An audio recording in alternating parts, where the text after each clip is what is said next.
Morning students, आज हम मानव बस्तियों में देखेंगे वस्तुनिष्ठ प्रश्न है। भारत में गांव के बीच की औसत दूरी कितनी है, यानी कि भारत में जो गांव बसे हुए हैं एक गांव से दूसरे गांव के बीच में दूरी कितनी है, 2.52 किलोमीटर की मानी गई है। बस्तियों के मुख्य प्रकार, दो प्रकार की बस्तियां होती है, ग्रामीण और नगरीय बस्तियां। ग्रामीण बस्तियों के लोग किस प्रकार की क्रिया करते हैं? प्राथमिक क्रिया कृषि करना, मछली पकड़ना, खनन कार्य। प्रथम क्रिया जो प्राथमिक सेक्टर व्यवसाय होते हैं उनमें लगे रहते हैं। ग्रामीण बस्तियों में लोगों का मुख्य व्यवसाय क्या है? कृषि करना। ग्रामीण बस्तियों में मुख्य व्यवसाय कृषि करना। पास पास बने घरों वाली बस्तियां ग्रामीण बस्तियां कहलाती हैं। सन्नत बस्ती यानी कि सटे हुए घर जो होते हैं, एक दूसरे के साथ लगती हुई दीवार होती हैं, उन घरों को कहते हैं सन्नत बस्तियां। बड़े तथा एक दूसरे से दूर बने मकानों वाली बस्तियों को कहते हैं परकीर्ण बस्ती, यानी कि एक घर यहाँ पर है, दूसरा घर थोड़ी और किलोमीटर दूर, थोड़ा और दूर, तो इसे परकीर्ण बस्ती कहा जाता है।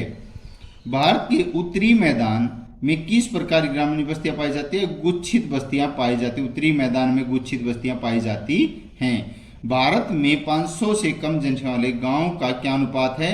42.2% है।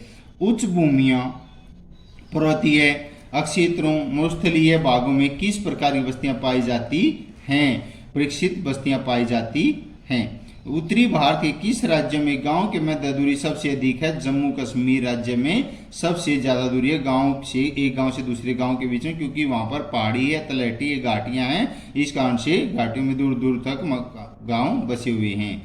दक्षिण भारत के किस राज्य में गांव के मध्य दूरी सबसे अधिक है? केरल राज्य में सबसे अधिक दूरी है दक्षिण भारत में। उत्तर भारत में जम्मू कश्मीर में, दक्षिण भारत में केरल में दूरी सबसे अधिक मानी गई है। गुजरात राज्य में बस्तियां पाई जाती हैं, अर्धगुच्छित बस्तियां पाई जाती हैं।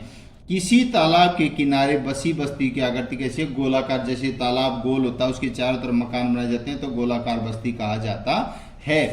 किसी नदी या रेलवे लाइन के किनारे बसी बस्ती आकृति होती है, जैसे रेलवे लाइन सीधी जाती है, नदी सीधी जाती है, उसके दोनों तरफ मकान बनाए जाते हैं तो रेखिक बस्ती कहा जाता है।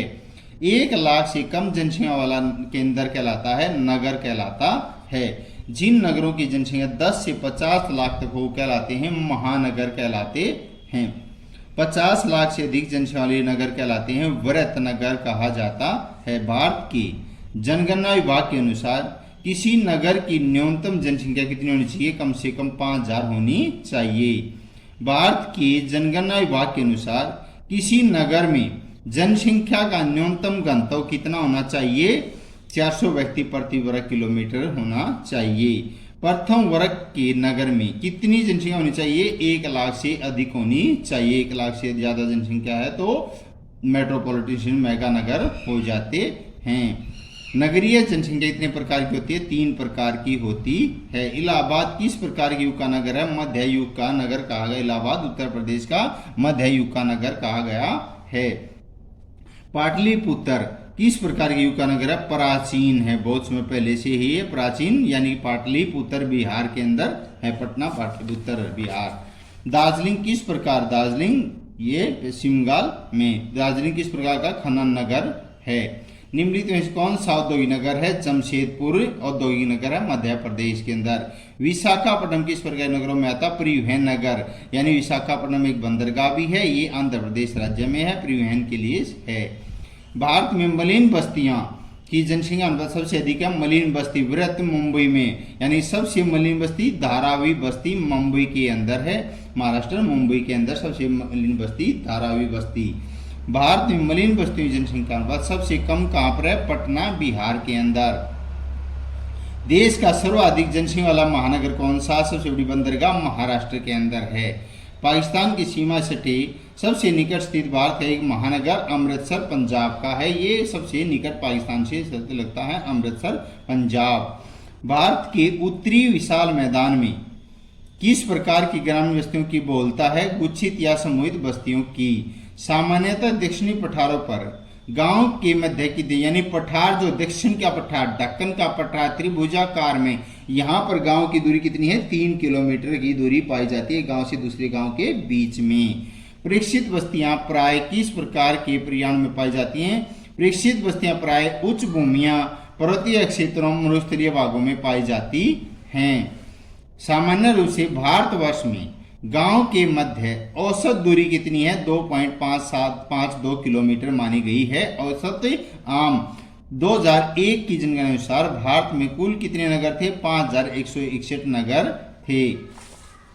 मध्य युग के किन्हीं दो नगर इलाहाबाद और आगरा, ये मध्य युग के दो नगर हैं, दोनों कहां पर हैं? उत्तर प्रदेश राज्य में स्थित हैं। विगत 110 वर्षों में भारत की नगरीय जनसंख्या कितनी बढ़ गई? भारत की नगरीय जनसंख्या 1901 में 2.5 करोड़ थी, जो 2011 में बढ़कर 37.71 करोड़ हो गई। किस वर्ग के नगरों में भारत की नगरीय जनसंख्या सबसे अधिक प्रतिशत निवास करता है? वर्ग 1 में नगरों में 61.48% का। 2001 की जनगणना के अनुसार भारत में कितने महानगर थे? 2001 की जनगणना अनुसार भारत में 35 महानगर थे। स्वतंत्रता के बाद यानी 15 अगस्त 1947 को भारत आजाद हो गया। ऐसे पुराने किन्हीं दो नगरों के नाम बताइए जो उपनगरों में विकसित हुए। नोएडा उत्तर प्रदेश, गुड़गांव हरियाणा का, जो बहुत ज्यादा विकसित हो चुके हैं। दो प्राचीन नगरों के नाम मोहनजोदड़ो और हड़प्पा संस्कृति। मोहनजोदड़ो R.D. बनर्जी, राखलदास बनर्जी, हड़प्पा D.R. सानी, दयाराम सानी, यानी कि इनने इसकी खोज की थी। दो मध्यकालीन नगरों के नाम लिखें, जयपुर और आगरा, ये राजस्थान के हैं दोनों, जयपुर और आगरा। किस वर्ग के नगरों में भारत की जनसंख्या सबसे अधिक प्रतिशत निवास करती है? प्रथम नगरों के वर्ग में। भारत के दो आधुनिक नगर हैं, मुंबई महाराष्ट्र, कोलकाता पश्चिम बंगाल, ये आधुनिक नगर हैं। उत्तर भारतीय मैदान में किस प्रकार की बस्तियां बहुतायत मिलती हैं? उत्तर भारतीय मैदान में पंजाब से पश्चिम बंगाल तक बहुतायत केंद्रीय ग्रामीण बस्तियां पाई जाती हैं। अब बड़ा प्रश्न देखिए, ग्रामीण बस्तियों का विविध प्रतिरूप है। भारत में मुख्य रूप से दो प्रकार की बस्ती पाई जाती हैं, ग्रामीण बस्ती, नगरीय बस्तियां। ये बस्तियां अपने आकार, जनसंख्या, व्यवसाय के आधार पर एक दूसरे से भिन्न अलग अलग होती हैं। एक गांव में सुख सुविधाएं कम होती हैं शहरों के अपेक्षा। शहरों में प्राथमिक क्रिया में ग्रामीण क्या प्राथमिक कृषि, खनन, मत्स्य, पशुपालन, ये ज्यादा ग्रामीण सेक्टर में आता है। नगरीय में चाहे यातायात, शिक्षा, स्वास्थ्य, परिवहन और बड़े बड़े उद्योग, ये सभी नगरीय बस्तियों की तरफ आकर्षित करते हैं। तो ग्रामीण बस्तियां, इन बस्तियों मकानों तथा गलियों का योग पाया जाता है। इनके चारों ओर खेत होते हैं, गांव में गलियां ही गलियां होती हैं और गलियों के साथ साथ चारों तरफ बाहर गांव की तरफ बड़े खेत होते हैं रंग की। ग्रामीण बस्तियों का वर्गीकरण, ग्रामीण बस्तियों वर्गीकरण के प्रकार से किया जाता है, जैसे जनसंख्या आधार पर, उनके रूप के आधार पर भी बांटा जाता है। सन 1981 की जनगणना अनुसार भारत में 5,76,000 गांव थे, जो भारत की 77% जनसंख्या गांव में ही निवास करती थी। 1991 में जनसंख्या जनगणना के अनुसार भारत में 5,80,781 गांव थे, जिनमें भारत की 74.28% जनसंख्या निवास करती थी। ये हम यहाँ प्रारूप के आधार पर ग्रामीण बस्तियों का वर्गीकरण इस प्रकार ग्रामीण बस्तियों को निम्नलिखित 3 वर्गों में बांटा। गुच्छित, सामूहिक, केंद्रीकृत बस्तियां जो उलझी हुई हैं। इनमें ग्रामीण घरों के सन्नत खंड पाए जाते हैं, एक दूसरे के सटे हुए घर पाए जाते हैं।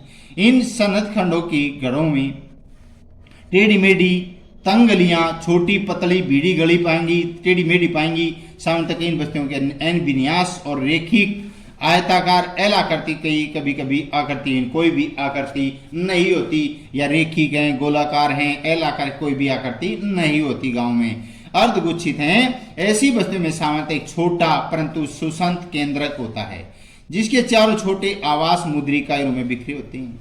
यदि मकान की सड़क के किन दोनों ओर स्थित होते हैं तो इसे रेखिक बस्ती कहते हैं। ये गुच्छित बस्ती है।